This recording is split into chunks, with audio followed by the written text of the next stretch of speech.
ini sekali lagi, dengan agama inilah bisa diatasi. Jadi bukan Anda membuat frame kita ini beda darah, bukan masalah di beda darah.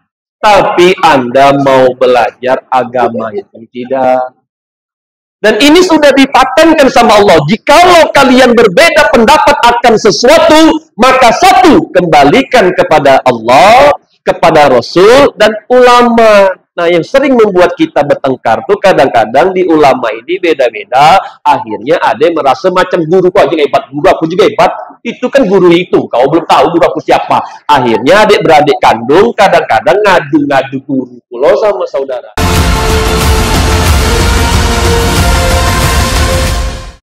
Allah. Bismillahirrahmanirrahim. Assalamualaikum warahmatullahi wabarakatuh.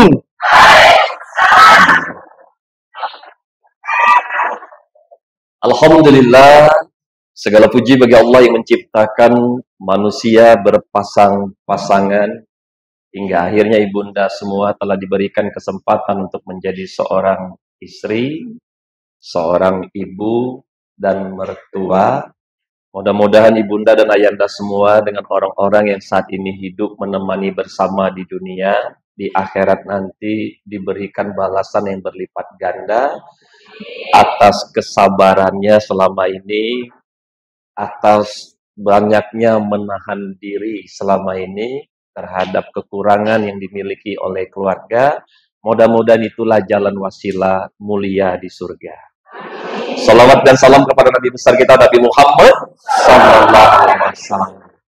Tentunya suami kita punya kekurangan, tapi kita doakan mudah-mudahan beliau menjadi pemimpin orang-orang yang beriman. Dan kalaupun dia tutup usia, mudah-mudahan dilapangkan kuburnya, dijauhkan dari siksa kubur, dijauhkan dari azab kubur, dan anak-anaknya yang saat ini hidup di dunia, mudah-mudahan Allah berikan kebahagiaan di dunia, kebahagiaan di akhirat. Apa kabar semuanya hari ini? Jadi beberapa waktu yang lalu di Pulau Jawa, Kalimantan, Sulawesi, Maluku, Papua, termasuk Sumatera, negeri kelahiran saya, itu telah dilakukan temu majelis taklim. Ternyata seorang muslimah yang memiliki kecerdasan otak kanan dan otak kiri, ini dapat dilihat dari lisan dan bahasa tubuhnya. Sama ketika kita sedang sholat, otak kanan kita ingat kepada Allah dan otak kiri kita menggerakkan dengan gerakan sholat. Oleh karena itu, jika Abu Bukhari bertanya, apa kabar semuanya hari ini? Maka ibu bapak semua tidak cukup mengucapkan dengan lisan saja. Biasakan ucapkan dengan gerakan tubuhnya. Agar nanti kita semua terbiasa apa yang diucapkan dan disampaikan, diajarkan selama ini kepada orang lain, sesuai dengan apa yang kita lakukan. Oleh karena itu, jika sudah ditanya, apa kabar semuanya hari ini? Maka ucapkan dengan gerakan tubuh seperti ini, Alhamdulillah, luar biasa, Allahu Akbar, yes, yes, yes. Nah, bisa? Bisa? Kita coba dulu ya. Apa kabar semuanya hari ini? Alhamdulillah, luar biasa, Allahu Akbar, yes, yes, yes. Nah, ternyata nggak mudah ya melakukannya. Masih ada yang malu-malu melakukannya. Masih melihat ke kiri, ke kanan, teman saya juga semangat atau tidak. Masih setengah hati saya melihat ibu mau melakukannya. Jikalau itu yang terjadi, berarti ada gangguan dengan kecerdasan otak kanannya. Tadi saya lihat ada yang mau melakukannya, tapi cuma dengan lisan saja, cuma dalam hati saja. Dia nggak mau menggerakkan dengan gerakan tubuhnya. Berarti ada gangguan dengan kecerdasan otak kirinya. Kalau saya ulangi kembali. Yang lain sudah bersemangat nih, Alhamdulillah, luar biasa, Allahu Akbar. Ternyata ada di antara ibu bapak, tadi saya lihat malah ada yang nggak mau melakukannya sama sekali. Karena merasa apa-apaan ya Bung Fahri, seperti anak-anak saja. Udahlah, mulai ceramahnya. Nah, kalau itu yang Anda rasakan, berarti ada gangguan jiwa. Jadi profesi saya sehari-hari sebenarnya adalah seorang psikolog, seorang konsultan yang memberikan pendidikan pelatihan pengembangan manusia untuk pembentukan karakter, kepribadian, kekuatan ruh dan jiwa. Oleh karena itu, mari kita ulangi sekali lagi. Siap? Kalau ada yang tidak mau melakukannya, berarti ciri-ciri mengalami gangguan.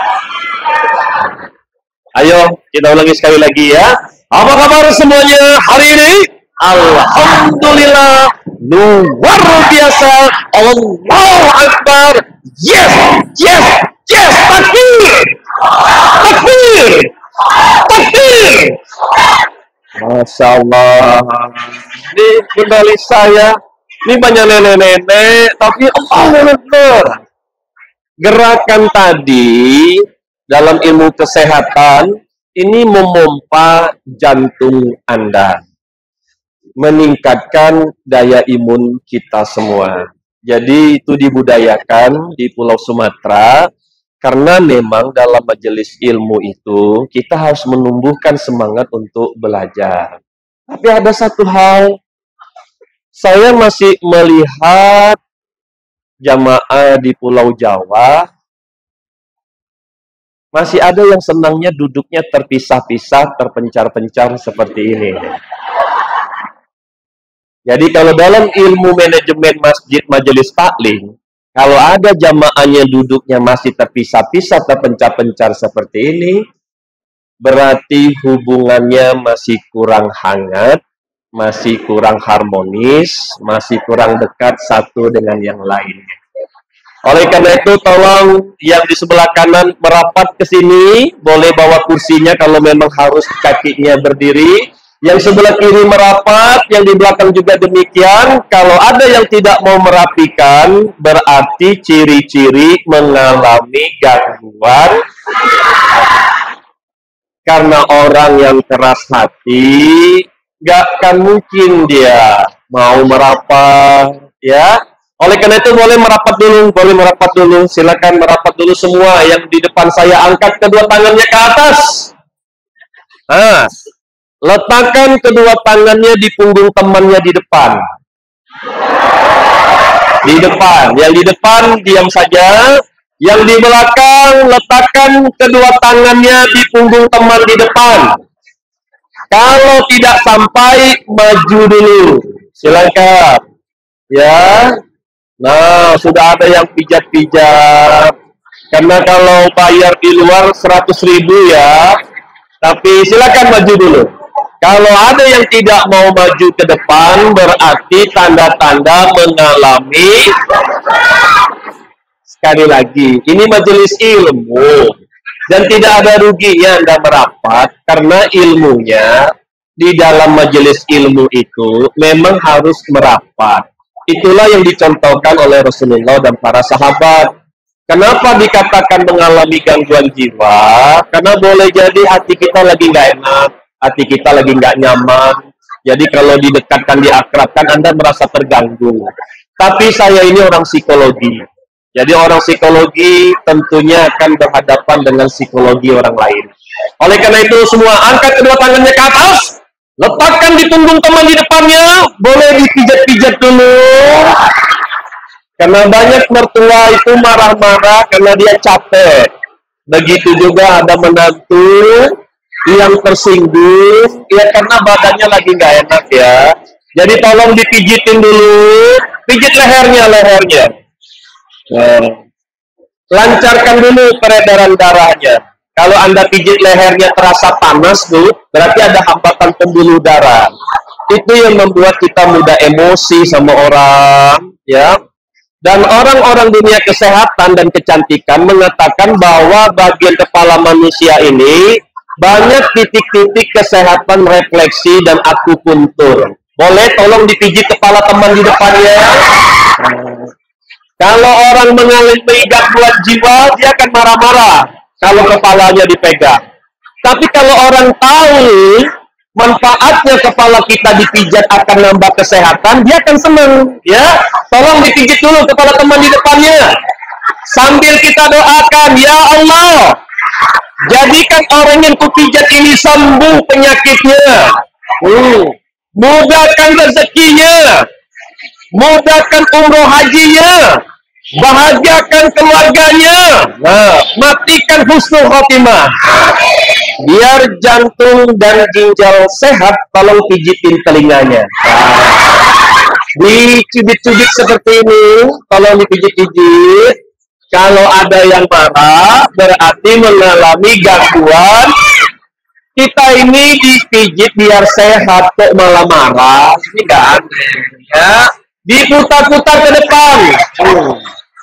Putar ke belakang. Tarik ke atas, ke samping. Sekarang dipukul-pukul punggungnya. Tolong diberikan pukulan dulu. Agak kuat dong, Bu. Ya. Agak kuat. Nah, pukul punggungnya turun ke bawah pukulannya. Naik ke atas, ke kanan Bu, pukulannya, ke kiri, turun ke bawah. Naik ke atas, ke kanan, ke kiri, turun ke bawah. Lebih cepat lagi. Diusap-usap punggungnya. Sabar. Ya, sabar. Sekarang pijat pinggangnya, pijat pinggangnya. Kalau dipijat pinggangnya nggak kerasa geli, berarti mulai ada gangguan biologis ini ya. Biar adil, gantian, balik kanan dulu, gantian. Balik kanan dulu, silakan. Ayo, putar balik dulu, putar balik dulu. Islam mengajarkan balaslah perbuatan baik itu dengan yang lebih baik lagi. Pijit punggungnya. Berikan balasan yang lebih baik lagi, silakan. Pijit punggungnya. Pijit lehernya, leher. Lancarkan dulu peredaran darahnya. Lancarkan dulu peredaran darahnya. Lancarkan, silakan. Bagus, pijit kepalanya, kepala. Kita doakan juga, ya Allah, jadikan orang yang kupijit ini juga sembuh penyakitnya, amin. Mudahkan rezekinya, lunasi hutang-hutangnya, bahagiakan keluarganya, mudahkan umroh hajinya, dan berikan kebahagiaan dalam hidupnya. Pijit alis matanya, Bu, alis matanya. Pijit alis matanya, keningnya, tolong keningnya dipijit-pijit, ya. Pijit-pijit di bawah bagian bawah matanya, ya. Pijit dagunya, dagu. Ya, bibirnya tolong di atas bibirnya ditekan-tekan. Pijit telinganya, telinga. Diputar ke depan, bagus, diputar-putar ke depan, diputar ke belakang. Tarik ke atas. Turun ke bawah. Sekarang pukul-pukul punggungnya, pukul-pukul dulu. Lebih kuat, Bu, lebih kuat. Turun ke bawah pukulannya. Naik ke atas lagi, ke kanan, ke kiri. Turun ke bawah, naik ke atas lebih cepat lagi. Ke kanan, kiri, turun ke bawah, naik ke atas. Dipukul-pukul lagi, lebih cepat lagi. Sekarang diusap-usap punggungnya, sabar. Pijat pinggangnya. Ucapkan hamdalah. Alhamdulillah. Sekarang salaman dulu ya. Salaman dulu, terima kasih dulu.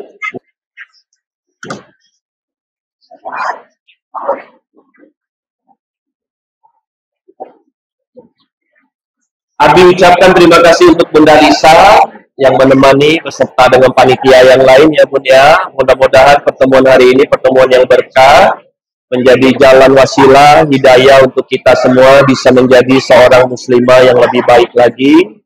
Dan terkhusus juga untuk tim Abi dari Riau, juga ada dari Pontianak, Kalimantan. Mudah-mudahan pertemuan kita ini membawa ketenangan sebelum kita kembali diuji oleh Allah. Biar berkah, mari kita mulai kegiatan ini dengan bacaan basmalah bersama. Bismillahirrahmanirrahim. Siapa di sini yang saat ini pernah tinggal atau tinggal dengan mertua? Coba angkat tangannya, siapa yang pernah merasakan tinggal dengan mertua atau tinggal dengan menantunya? Ada? Oh, banyak juga. Ya, turunkan dulu. Gimana kemarin waktu tinggal dengan mertua? Bahagia enggak? Atau kadang-kadang bahagia, kadang-kadang tidak? Ya? Atau ibunda semua di sini, siapa yang pernah tinggal dengan menantu? Yang atau saat ini dengan menantu? Nah, gimana dengan menantu? Cocok nggak? Atau kadang-kadang cocok, kadang-kadang tidak? Ya, baik ibunda, terima kasih. Materi kita ini diambil dari penelitian saya selama 20 tahun. Judulnya Satu Atap, Satu Jiwa. Yang kita spesifikkan dengan tema bagaimana mertua dan menantu bisa bahagia. Itu diambil dari penelitian 20 tahun dari buku ini. Satu atap, satu jiwa. Ternyata banyak orang berumah tangga satu atap, tapi tidak satu jiwa. Begitu juga dalam organisasi, satu lembaga, tapi tidak satu jiwa. Tema kita diangkat karena mungkin adanya yang kita rasakan di masyarakat, di mana banyak menantu tidak ingin tinggal dengan mertua. Faktanya bagi mertua, kalau mendengarkan itu, sakit rasanya, Bi. Kok dia nggak mau tinggal dengan saya? Memangnya apa betul saya ini? Dan ini menjadi sebuah pertanyaan yang memang dari dulu frame-nya di masyarakat kalau tinggal dengan mertua itu suka ikut campur. Nggak enak tinggal dengan mertua, cerewet, bawel, suka tersinggungan, dikit-dikit tersinggung, dikit-dikit tersinggung. Nanti merajuk, lari ke suami. Nanti aku dengan suami, aku pula yang ribut. Dan dengar-dengarnya kalau banyak di luar sana tinggal dengan mertua tuh banyak tak eloknya, banyak tak baiknya. Itu tergantung mertuanya siapa. Namun sebelum ke sana saya ingin tanya dulu, Bung. Bagi Anda yang sudah punya menantu, menurut ibunda, bunda ini mertua yang baik nggak? Alhamdulillah. Aku nilai baik di perasaan aku.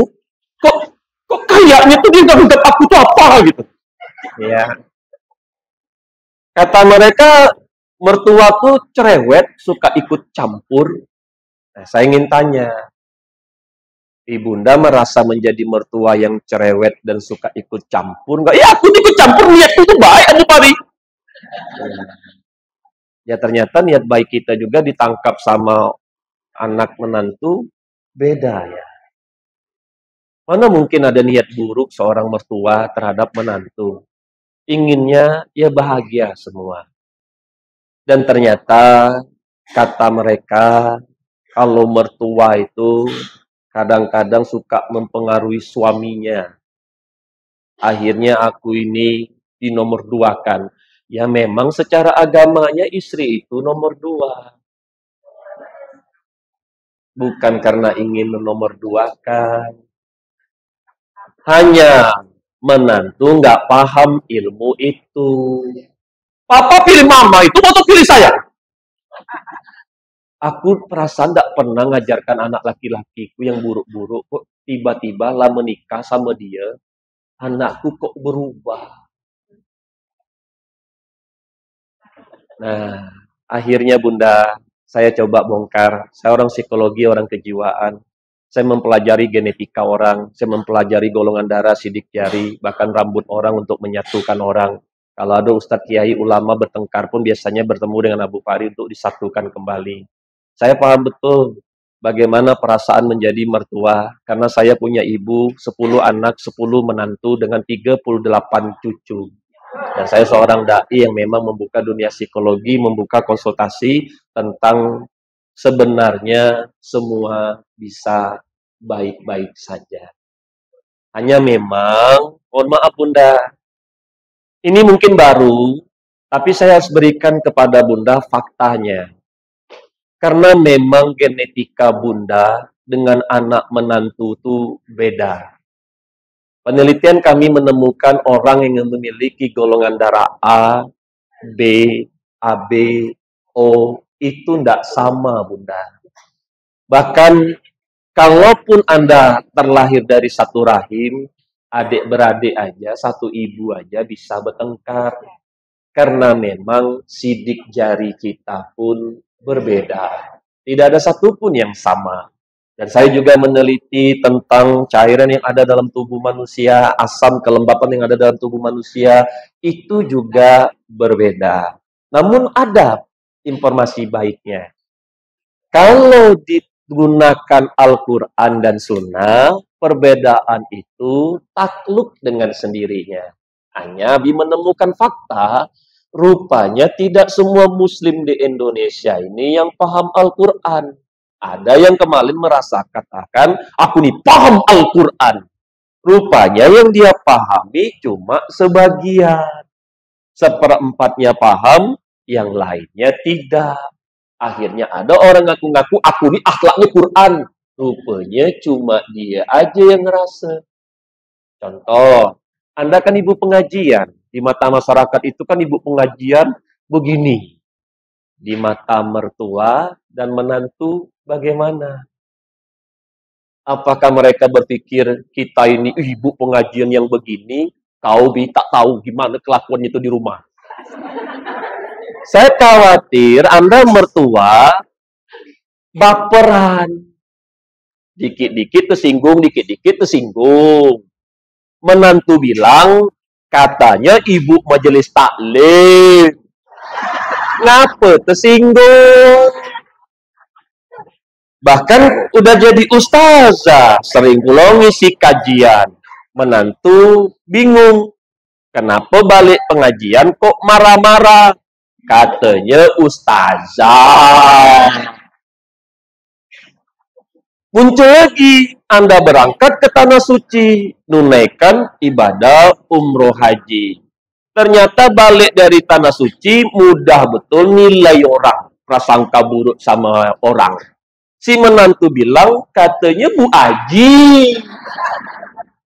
Nah, saya khawatirnya tidak hanya di frame anak menantu, jangan-jangan di mata suami pun, saya khawatirnya suami pun mengakui Anda tuh pemarah. Anda tuh mudah tersinggungan orangnya. Dikit-dikit tersinggung, itu merajuk. Kemarin dikasih tahu sama suami, tidak terima, lari dia ke kamar, kunci pintu dari dalam, harapan suaminya datang ngetok-ngetok pintu, rupanya tak datang-datang. Padahal baru aja tadi membaca Asmaul Husna, baru aja berzikir. Saya khawatir frame orang terhadap kita ini, di luar itu nampaknya seperti ini, di dalam tidak demikian. Nah sekarang kita coba tanya, ya Bunda ya, Bunda pernah nggak nanya sama menantu, nak, kau kan tahu mamamu ini ibu majelis taklim, rajin mama nggak pernah mama bolos. Tapi menurutmu nak, mamamu ini akhlaknya sudah Al-Quran belum? Pernah nanya enggak? Kira-kira kalau nanya ke menantu apa katanya? Al-Quran. Baru aja mama cerita tentang sakit hati sama tetangga tuh, Bang. Mama cerita, karena memang orang-orang dalam hidup kita nih, dia menuntut tentang apa yang ada di diri kita. Kalau seandainya betul kita ini orang tua yang paham ilmu agama, tentu mereka berpikir Anda lebih mengerti dan bijaksana. Tapi ternyata kita pun masih mudah tersinggung. Waktu sebelumnya Abi memberikan materi tentang hidup tanpa marah. Bunda Lisa ada dapat? Ada ibu majelis taklim balik dari pengajian marah-marah. Katanya rajin sholat. Lah rajin sholat masih ke marah-marah. Katanya puasa setiap tahun masih ke marah. Jadi akhirnya Abi ingin minta pertanggungjawaban juga dulu ke Bunda sebelum kita bicara tentang menantu. Siapa di sini yang masih mudah marah? Coba angkat tangannya. Kalau ada yang tak mau jujur, berarti mengalami gangguan. Nah, tapi usia bunda seharusnya udah lewat masa-masa ini. Kayaknya nggak mesti lagi marah-marah. Hanya saya kabarkan bagi Anda ibu-ibu muda, kami itu masih menemukan ada kakek nenek lah usia 78 tahun, masih juga mudah marah, sakit hati, tersinggung sama anak menantu cucunya. Nah, bagi Anda ibu-ibu muda, Anda mau nunggu usia berapa tahun dia tak marah lagi, tak tersinggung lagi. Di satu sisi kita coba dengar juga, hal ini terjadi karena ada ketakutan. Bukan menantu tuh tak mau tinggal dengan kita, mah. Mau. Cuma takut nanti waktu tinggal malah nanti jadi masalah. Oh maaf, ternyata ketakutan itu bukan ada hanya di menantu. Anda juga sebagai orang tua kan juga punya ketakutan itu. Takut nanti dipaksakan tinggal dengan menantu, ribut pula. Lebih baik pisahlah kita, jaga-jaga aja lah.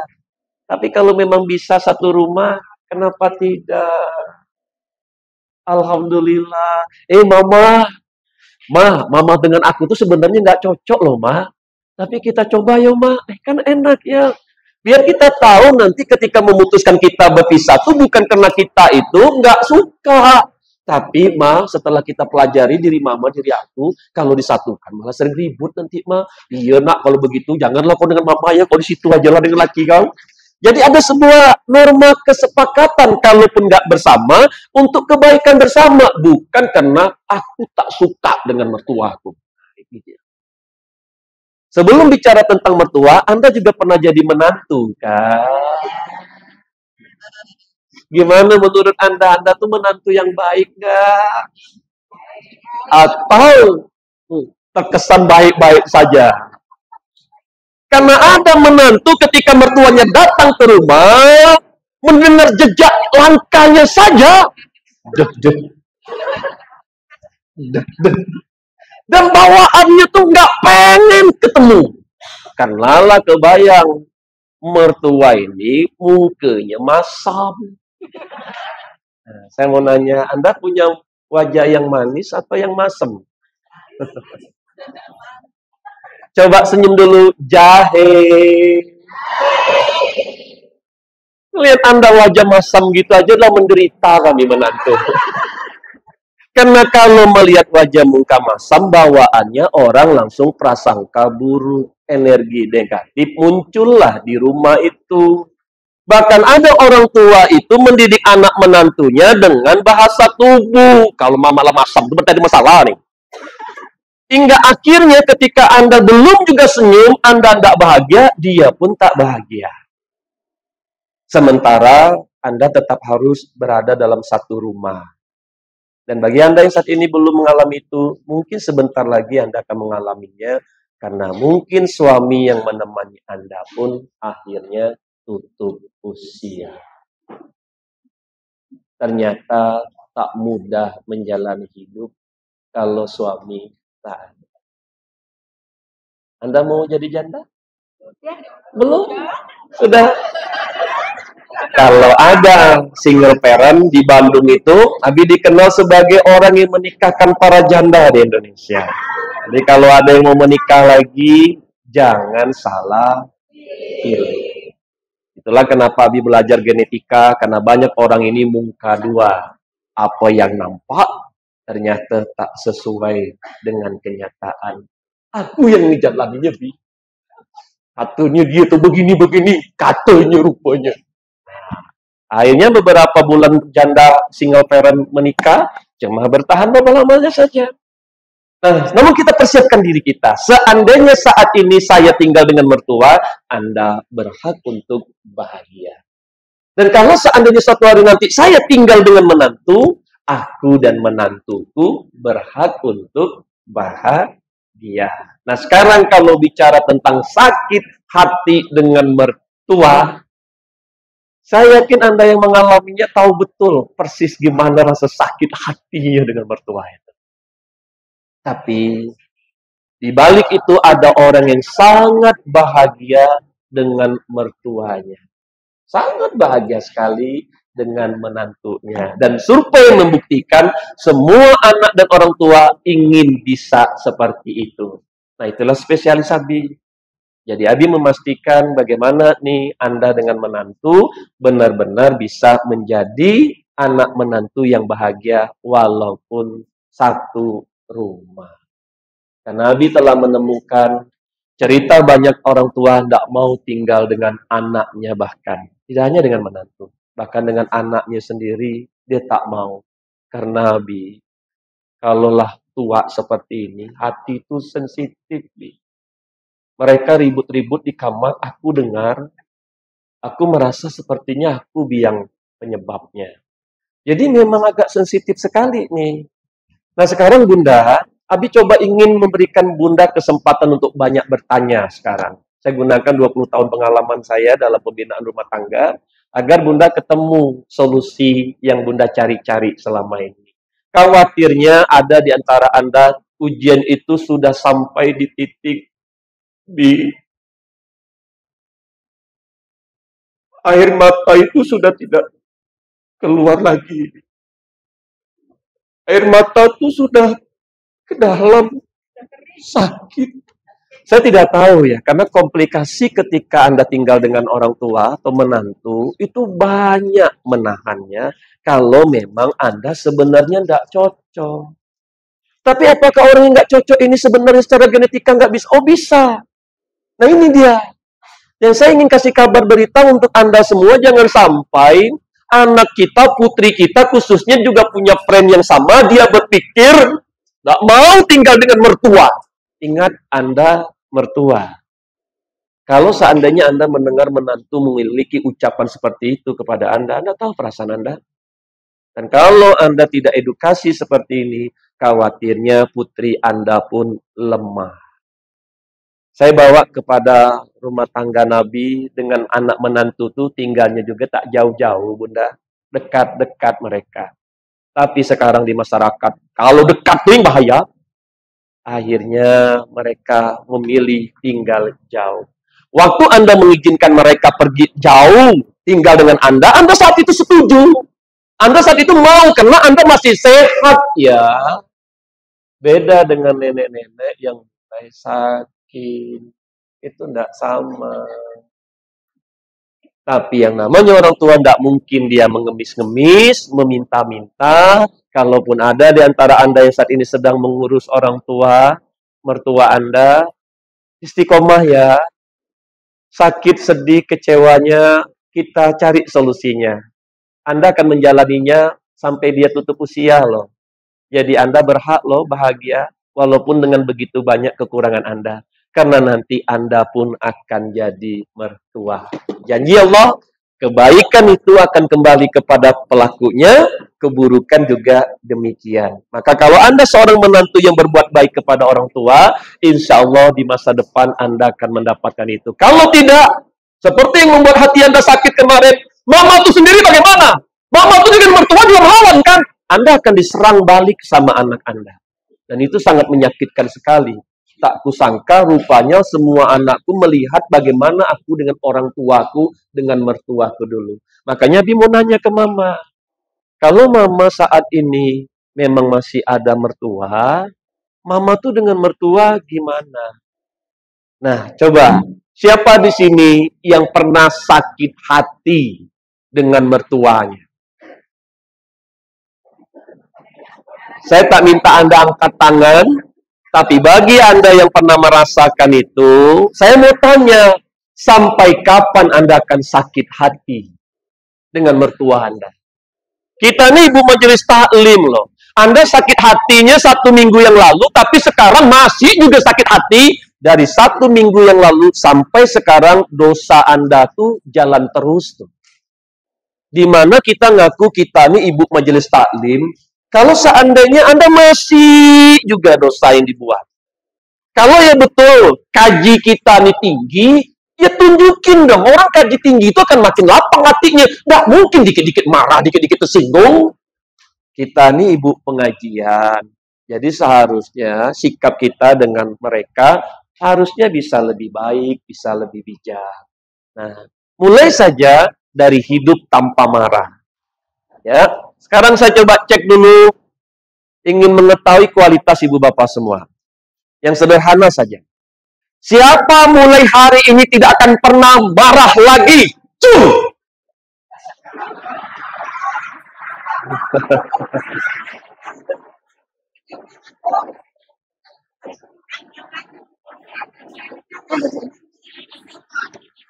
Baik, saya khawatirnya dengan banyaknya tidak mau angkat tangan, adapun tadi, insya Allah. Anda saat ini bisa tertawa, bisa mengaji, tapi Anda paham betul di rumah itu ujian sedang menanti Anda. Ya, tapi sekali lagi Bunda, ayolah hiduplah tanpa merah, semua akan menjadi indah. Sebenarnya pelatihan hidup tanpa marah itu udah menjadi kelulusan kesuksesan besar ya bagi peserta sebelumnya, karena memang kalaulah di rumah tuh tak ada yang marah-marah, nah, bahagia kita. Masalahnya di rumah tuh masih ada yang marah-marah. Nah, tapi ayo Bunda, insya Allah, kalau Bunda masih marah, mungkin ada pemahaman yang keliru. Bunda mengatakan marah tuh boleh, asalkan pada tempatnya. Kalau Anda ikut pelatihan, tak ada lagi kalimat itu. Ya, aku tuh marah karena niatku tuh baik. Tak ada lagi Bunda, niat baik boleh. Caranya juga harus baik. Betul? Nah, siapa di sini yang pernah prasangka buruk sama anak menantunya? Saya tak minta angkat tangan, tapi Anda tahu kapan terakhir kali Anda prasangka buruk dengan mertua Anda? Kapan Anda prasangka buruk menantu Anda? Sekali lagi, kita sakit hati jelas dosa. Prasangka buruk sama orang juga itu dosa. Kembali kita sebagai ibu majelis taklim, jangan dong. Mama nggak boleh lagi main di tempat seperti itu. Di mana letak marwah kita sebagai ibu majelis taklim kalau kita ini masih muda nilai orang, prasangka buruk sama orang. Kalau Anda masih di wilayah itu, kayaknya ada pola kajian yang keliru. Karena orang mengaji itu tak akan mungkin ujung ceritanya mudah nilai orang. Apalagi prasangka buruk sama orang. Betul, Bun? Nah, kita pengen lurus nih jalannya. Nah, kalaupun ada di antara Anda sedang berpikir, iya nih Bi, aku ada rencana mau ikut anak menantuku, tapi dengar-dengar kata orang, ragu aku. Apakah Anda akan melangkah setelah pertemuan ini? Mari kita jawab. Karena Anda tidak boleh melakukan yang ragu-ragu, Anda lebih baik tinggalkan. Tapi kalau Anda ingin melangkah, tentu harus ada alasan yang kuat. Bun, tidak ada salahnya kita tinggal dengan anak dan menantu. Kalau ada pikiran Bunda, takut dia nanti kurang ajar, mentang-mentang aku hidup dengan dia, nanti melewat-lewat langkah, gimana berani dia nanti. Saya paham, ada orang tua yang takut anaknya kalau dia ngajak aku, jangan-jangan nanti dianggap seenaknya aja, mentang-mentang dia yang hidup aku. Ada orang tua yang memang punya harga diri tinggi. Nggak mau dia. Biarlah aku susah, biarlah uangku segini aja, yang penting aku tak bisa dipijak-pijak sama anakku. Ada juga yang begitu. Tapi ada juga, mohon maaf, yang memang berharap dibawa sama anaknya.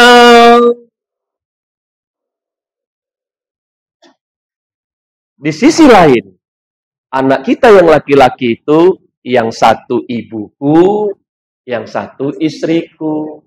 Kalau dia paham agama, mudah dia mengambil sikap. Ya tentulah mamaku yang didahulukan. Kalau tak paham, dia pilih istrinya. Sedihlah hati sang ibu.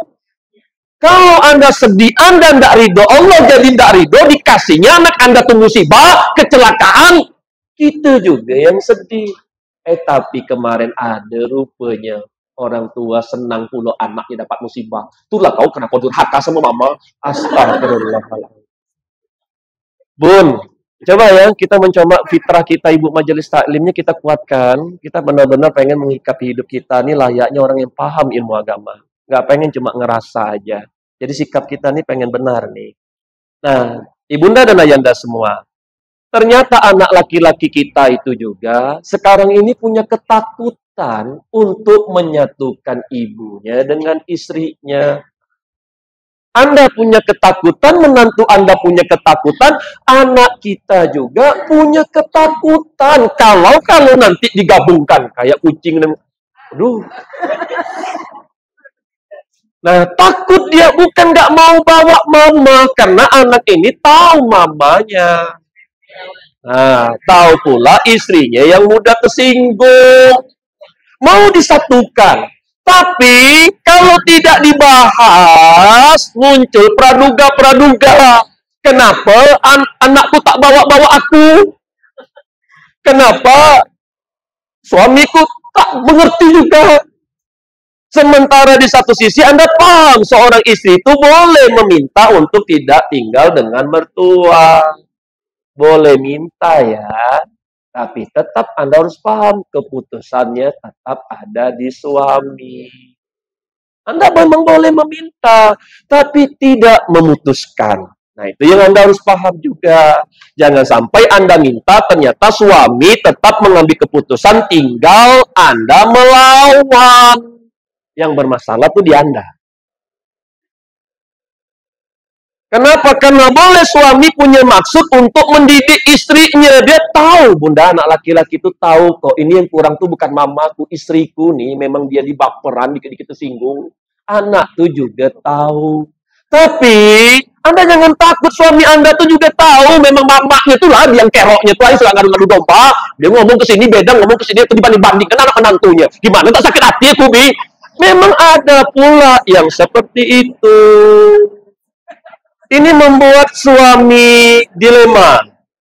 Dan dia harus mengambil sikap, dia harus mengambil keputusan. Tapi suami tentu dia ingin berpikir bagaimana bertindak benar. Nah, bunda, kalau demikian, ada upaya-upaya efektif cerdas yang sudah dilakukan, tinggal bundanya mau tidak. Bagaimana ketika nanti menjalani ini, kita tuh bahagia. Semua berhak untuk bahagia. Yang membuat anak menantu tidak bahagia tuh karena memang kita ini masih berbeda pendapat akan sesuatu. Cara anak sekarang, cara mendidiknya begini, cara kita beda. Nggak cocok aku dengan cara pendidikan zaman kalian tuh. Beda dengan kami itu. Kami tidak ada, anak-anak kami dibegitukan. Nah, itu kan zaman mama, bukan zaman kami. Akhirnya cara berpikir terhadap pendidikan anak cucu ini beda. Kalau masih berbeda begini, itu pasti nggak akan pernah ketemu. Nah, sekarang Abi coba kasih clue buat mama. Mama mau nggak nih? Jadi kalau seandainya mama cerita ke Ustadz pun, yang saya khawatirkan, mama konsultasi ke Ustadz, ternyata jawaban Ustadz beda-beda pula. Abi khawatirnya ini. Mama cerita pula dengan konsultasi psikolog, ternyata psikolog juga penyampaiannya beda-beda pula. Lalu masing-masing bawa pula gurunya. Mama orang Salafi, ini orang Tarekat, ini orang Majelis Taklim, ini orang NU, nah ini Muhammadiyah. Ternyata di rumah tuh komplit perbedaan agama. Terus gimana bisa bahagia kalau belum ketemu pola yang tepat menyatukan perbedaan itu? Nah sekarang Abi izinkan, Ma. Kalau seandainya mama, papa, ibunda, nenek, menantu, cucu benar-benar ingin bahagia sampai tutup usia, kita tuh tidak sibuk masalah internal aja. Kalau di depan ibu majelis taklim, kayaknya rumah tangga kita tuh mesra, hangat, romantis, kayaknya baik-baik saja. Rupanya kayaknya. Kita tidak tahu kondisi sebenarnya ibu-ibu yang di samping kiri kanan Anda ini. Jangan-jangan ada yang sedang masih diuji dengan anak yang pertama Tuhan. Anda yang sedang diuji dengan menantu yang satu Tuhan. Menantu yang lain pada kumpul, dia nggak mau kumpul. Kayaknya dia aja yang paling baik Tuhan. Ada juga mungkin Anda yang sedang diuji dengan pasangan Anda. Mana tahu ibu-ibu nih. Tapi kalau lihat penampakannya, kayaknya aman-aman aja. Kayaknya.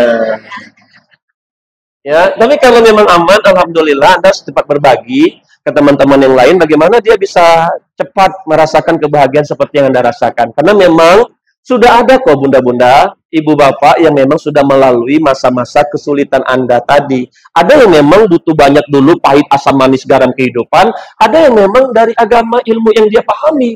ternyata mudah kok menjalani kehidupan. Nah, ayo sekarang kita bongkar tentang perasaan anak menantu ini. Apakah betul baiknya kami itu bersama anak menantu atau sebaiknya kami tak dulu?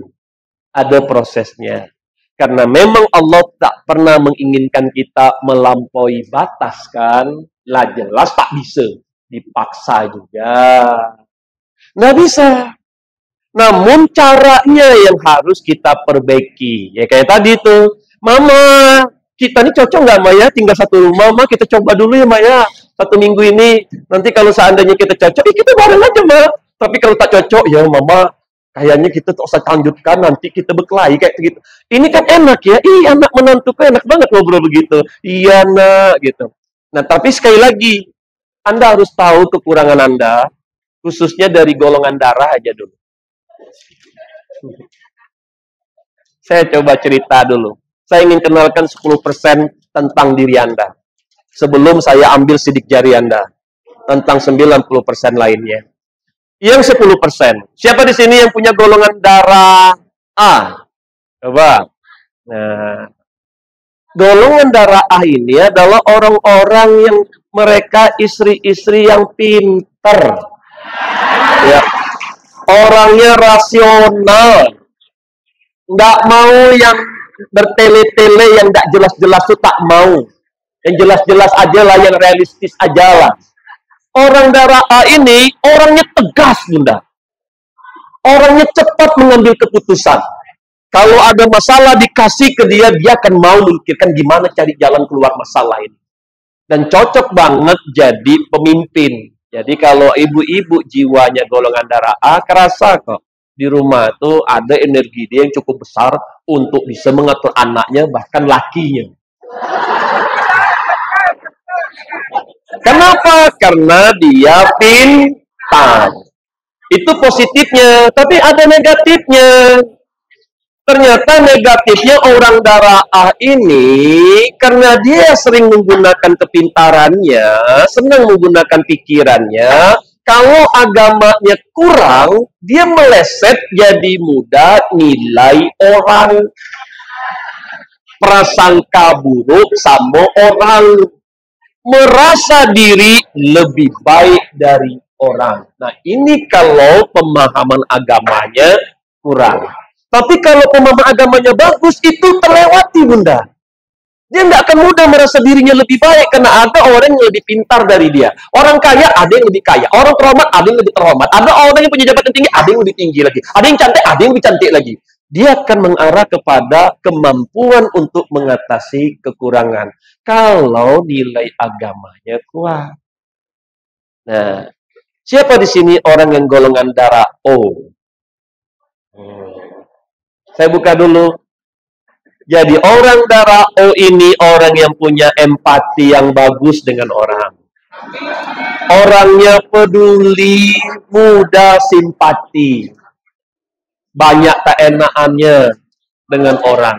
Kalau ngambil keputusan, jaga-jaga perasaan orang. Orang darah O ini, dia senang dengan nuansa majelis taklim yang punya cinta, yang kasih sayang, persahabatan, pertemanan. Dia senang banget tuh nuansa-nuansa majelis taklim seperti ini orang-orang darah O. Namun negatifnya, kalau agamanya tak kuat, orang darah O ini mudah tersinggung. Dikit-dikit tersinggung, dikit-dikit tersinggung, merajung. Kalau nilai agamanya tidak dikuatkan, akan terjadi seperti itu. Dan orang O biasanya sering tidak cocok dengan orang darah A. Karena orang darah A, sesuatu itu berdasarkan pikiran, orang darah O berdasarkan perasaan. Jadi orang darah O merasa darah A itu kayaknya cuek banget orangnya. Tegaan, seenak dia aja, kayak dia aja. Kalau orang darah A berpikir ke darah O, capek aku kalau ngikutin perasaan kau. Perasaan aku tentu juga dijaga. Jadi sering nggak cocok. Namun hal seperti ini, sekali lagi, Dengan agama inilah bisa diatasi. Jadi bukan Anda membuat frame kita ini beda darah. Bukan masalah di beda darah. Tapi Anda mau belajar agama itu tidak. Dan ini sudah dipatenkan sama Allah. Jikalau kalian berbeda pendapat akan sesuatu, maka satu, kembalikan kepada Allah, kepada Rasul, dan ulama. Nah, yang sering membuat kita bertengkar tuh kadang-kadang di ulama ini beda-beda. Akhirnya ada yang merasa macam guru kok aja hebat, guru aku juga hebat. Itu kan guru itu, kau belum tahu guru aku siapa. Akhirnya adik-beradik kandung kadang-kadang ngadu-ngadu guru lo sama saudaranya. Nah, ya kalau seandainya memang tak bisa dipegang nih, kata guru kita nih berbeda-beda, ya udahlah tanya jelah ke Rasulullah. Tadi tentang marah saja. Dari mana Anda katakan dalilnya itu marah itu boleh asal kepada tempatnya? Memang Rasulullah pernah bilang gitu apa? Yang ada itu la taqdab walakal jannah. Ya Rasulullah, apakah amal utama? Jangan marah. Apakah amal jangan marah? Apakah amal jangan marah? Orang hebat, orang kuat itu bukan orang yang bergulat, tapi orang bisa menahan nafsu amarahnya. Nah ini dia. Tapi kalau tidak bisa juga ke Rasulullah, ya balik saja ke Allah. Ternyata Allah sampaikan barang siapa yang menahan hawa nafsunya, maka surgalah tempatnya. Betul, Ma? Tahu enggak, Ma? Mama memang pernah marah, tapi kalau dipikir-pikir Mama tuh lebih sering nahan amarah daripada marah loh. Benar nggak? Memang kelepasan kemarin tuh biasa astagfirullahaladzim. Ingat, ini pun Anda harus bersyukur. Ada 5 kejadian membuat Anda emosi, 4-nya ketahan, 1-nya kelepasan. 4 aja, itulah banyak pahalanya. Barang siapa yang menahan hawa nafsunya, maka surgalah tempatnya. 1, kelepasan, mat. Astagfirullahalazim, ya Allah, aku menyesal. Allah ampuni, malah 5-5-nya jadi pahala. Jadi saya ini suka kalau nengok anak saya mancing emosi. Anda gimana? Suka nak? Kenapa saya suka kalau ada orang mancing emosi nih, Mak? Karena aku waras. Kata Allah, barang siapa menahan nafsu amarahnya, surga ganjarannya. Betul? Jadi kalau ada orang mancing emosi, lalu kita tahan, surgalah tempatnya. Jadi sebenarnya, orang mancing emosi kita tuh, kondisi itu tuh menguntungkan atau merugikan? Menguntungkan atau merugikan? Nah, kalau Anda merasa ada orang mancing emosi itu kondisinya menguntungkan, ekspresi kita seharusnya gimana? Alhamdulillah. Bukan marah. Kalau Anda mohon maaf ya, astagfirullah. Balik lagi, ya. Orang darah B. Mana orang darah B? Ini orang-orang darah B, kalau A dikenal pintar, orang darah B dikenal cerdas.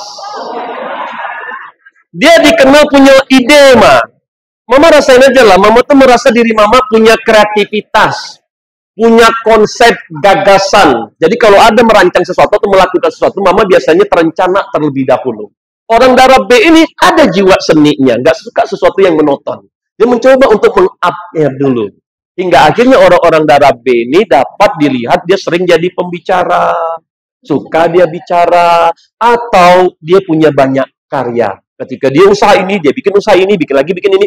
Itu orang-orang darah B. Hanya kalau dia tak paham agama, orang darah B ini biasanya keras kepala.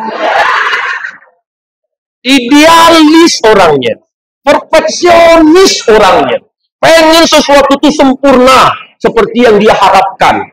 Ketika tak sesuai, dia sedih, dia kecewa, akhirnya jadi marah.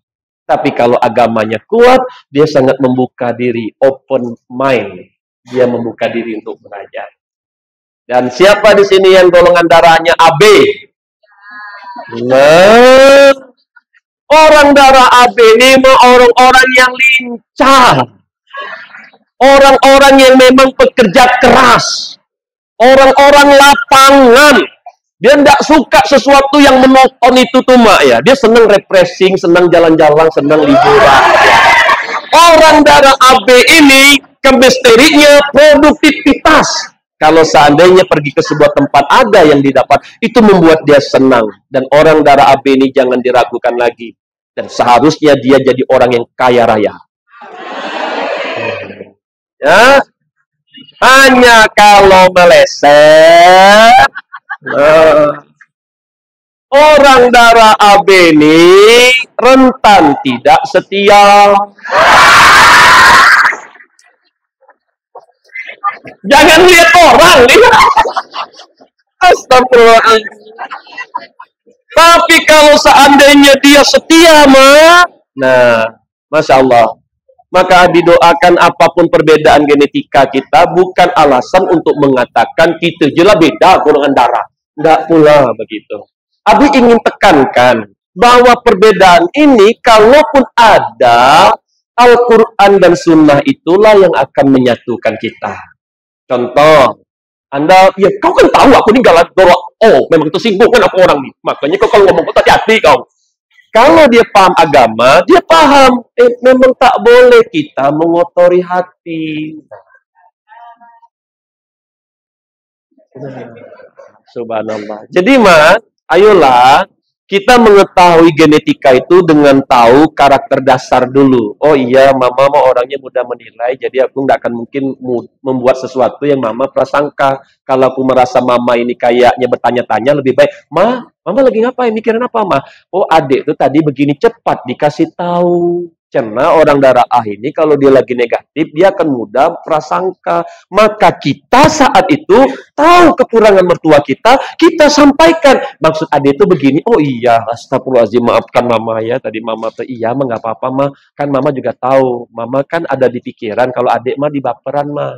Jadi kalau mama ngomong tuh mama hati-hati ya. Ya mah, tapi kalau mama kelepasan, saya yakin. Gimana pun kita sakit hati kecewa sama orang, cobalah Anda balik lagi histori Anda pernah bertengkar dengan orang. Tidak ada niat sedikit pun hati Anda saat itu untuk menyakiti orang itu. Betul tidak? Tapi memang manusia ini memiliki keterbatasan kata-kata. Kadang-kadang apa yang disampaikan itu beda dengan apa yang di hatinya. Bukan begitu maksudku, nak, lah tersinggung duluan. Itu memang fitrahnya. Nah, sekarang saya ingin mengajak mama papa di sini, tuh ya, Dinda dan Ibunda. Yuk sekarang kita bangun hidup kita dengan menantu mertua tuh pakai Quran sekarang, bukan pakai kata aku. Bukan juga pakai kata guru aku. Khawatirnya dia tak terima, guru kau tuh bid'ah, guru kau tuh sesat. Dan kalau dibegitukan kan tidak terima kita. Saya enak juga bilang ke sesat guru aku ya katanya. Nah, tapi kalau dibawa Quran, siapa mau lawan? Ya. Sekarang ketika berbicara tentang orang tua, memang sudah seyogyanya yang namanya anak laki-laki itu nguruskan emaknya Tuhan. Di mana pula kau bini yang nak melarang?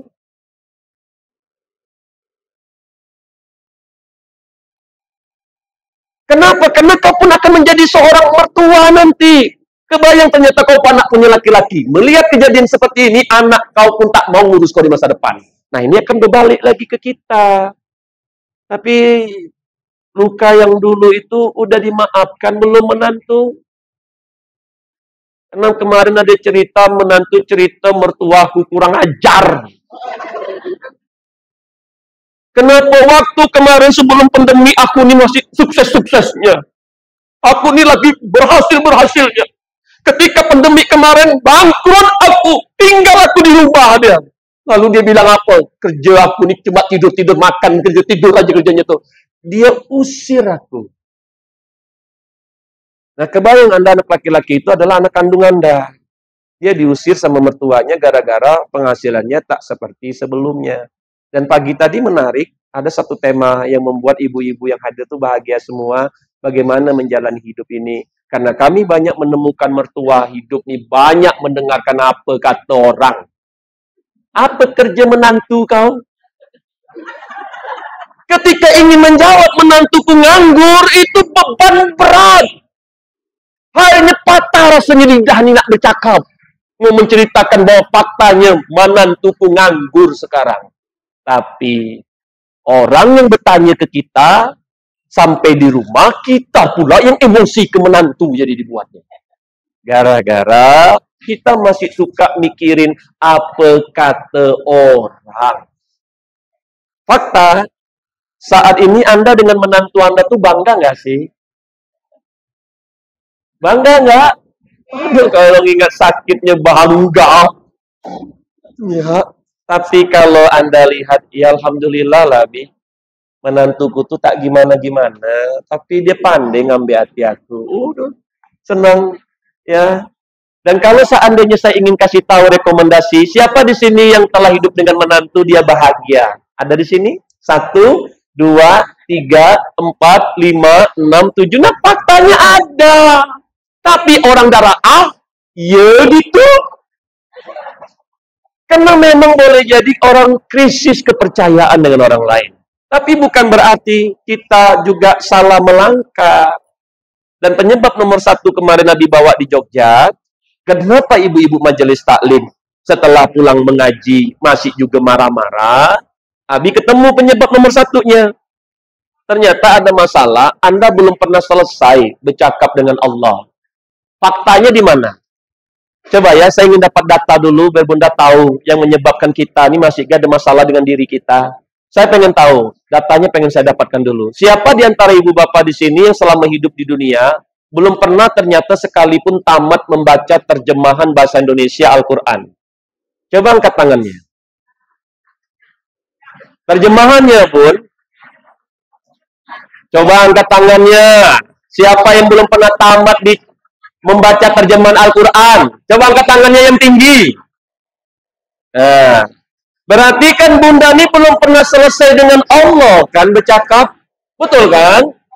Makanya Bunda akan selalu berpikir apa kata orang. Yang saya khawatirkan apa kata orang itu tak sama apa kata Allah. Contoh, kata Allah itu maafkanlah mereka. Betul? Tapi apa kata orang, aku kalau jadi mertuanya tak bisa pun. Apa nak maafkan? Ada yang mertua saking dalamnya sakit hati, tidak bisa memaafkan menantunya. Begitu pula sebaliknya. Saya coba sentuh untuk Anda. Hai Bu, kemarin kejadian dengan menantu itulah dimaafkan belum? Udah belum? Kalau orang darah O, belum. Kalau dia datang ke sini ya, minta maaf baru aku kasih tahu. Tapi kalau aku yang datang ke dia tuh tak ada cerita. Karena sakit hati. Kalau darah A, apa pula aku yang datang? Seharusnya dia itu yang datang, dia itu yang salah.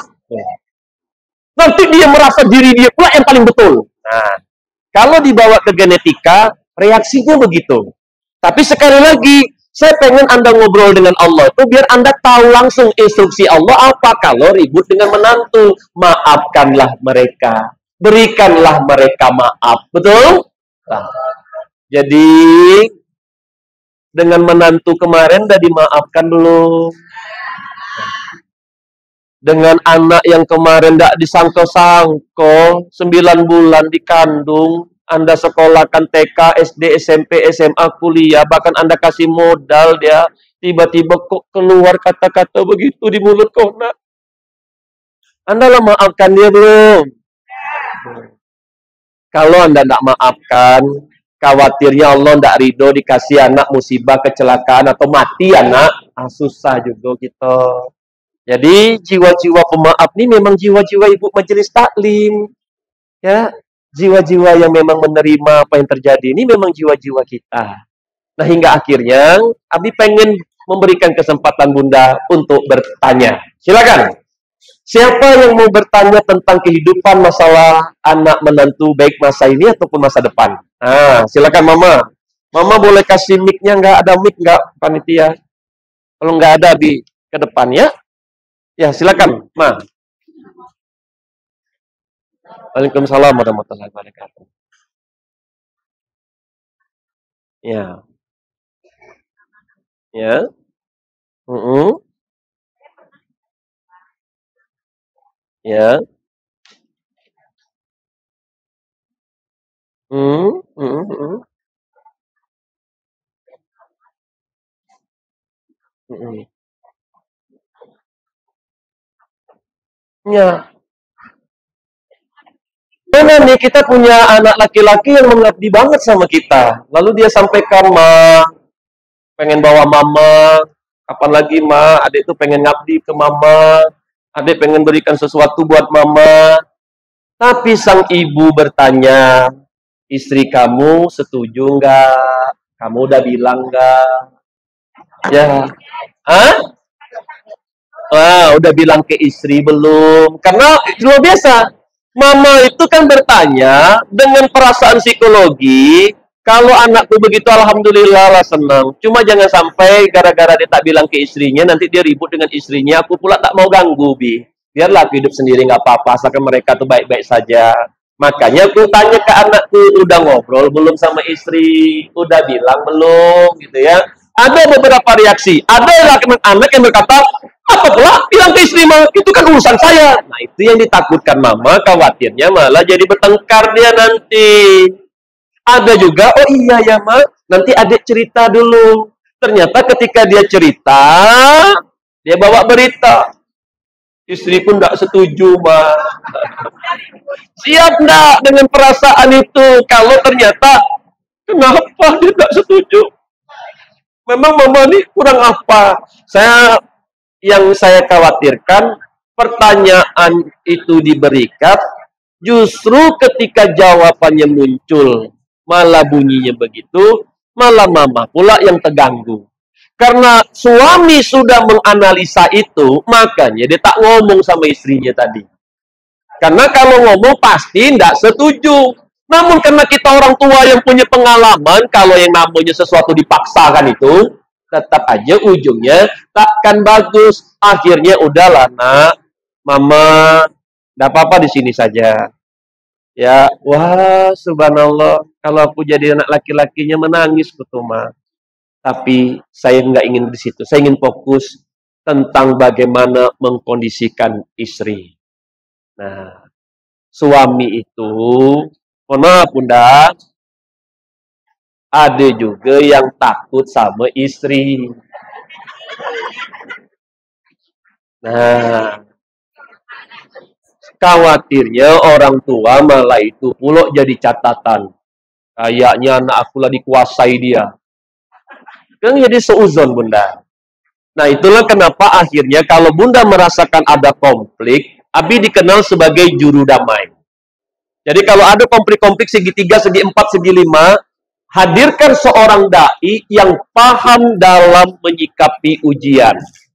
Maka nanti ketika seandainya dai ini dihadirkan ke rumah, itu kan suami dengar ustadznya, mertua kan dengarkan ustadznya, anak itu juga dengarkan ustadznya, kerabat yang hadir menjadi saksi juga dengarin ustadznya. Maka ketika ada keputusan yang diambil, rupanya sang anak tetap membawa mama, tapi minimal si istri sudah tahu ilmunya. Oh, kata Ustadz lah memang kewajiban dia, bukan karena dia tidak sayang aku. Nah, tapi kalau itu tidak terbangun mah, kan akhirnya yang satu